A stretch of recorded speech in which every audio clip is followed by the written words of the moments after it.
Bonsoir à tous et bienvenue dans ce point de l'actualité. On se rend dans la capitale politique. Les sénateurs étaient réunis en session plénière à Yamoussoukro. 3 projets de loi déjà passés en commission ont obtenu le quitus du Sénat. Ils avaient été présentés par le ministre du Budget et celui des Ressources animales.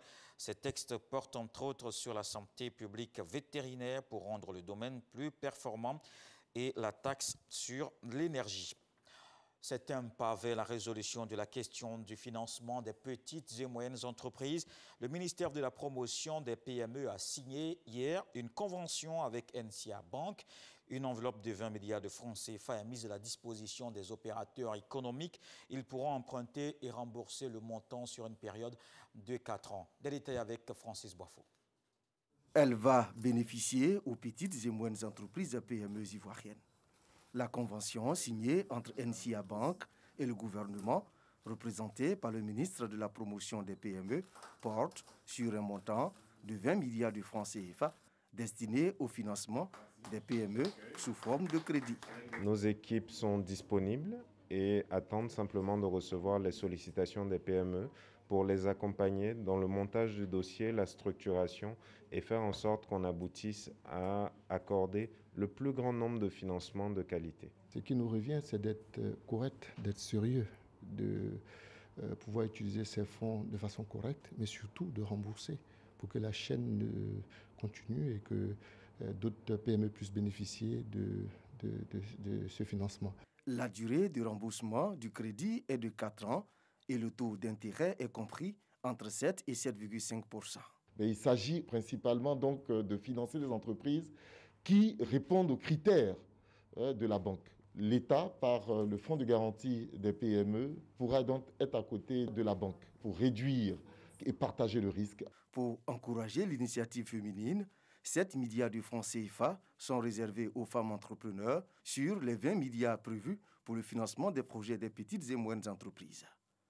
Le ministre Moussa Dosso a lancé ce mercredi la 2e édition des États généraux de l'aviculture. Ces assises vont permettre à l'État, avec le soutien du secteur privé avicole, de mettre au point le 2e plan stratégique de relance du secteur. Ce programme vise essentiellement à booster la consommation nationale de volaille.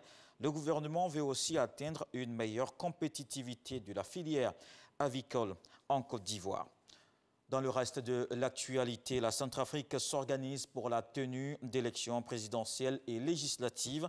Près de 2 millions d'électeurs convoqués dans un mois pour le premier tour. Le pays ne pourra pas compter avec les voix de 620 000 réfugiés hors de ses frontières.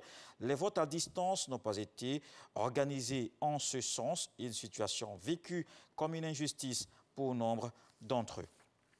L'Éthiopie et les Nations Unies ont conclu aujourd'hui un accord qui autorise un accès sans restriction dans les zones du Tigré. Cela permettra l'acheminement d'aide humanitaire dans la région dissidente aux mains des forces gouvernementales.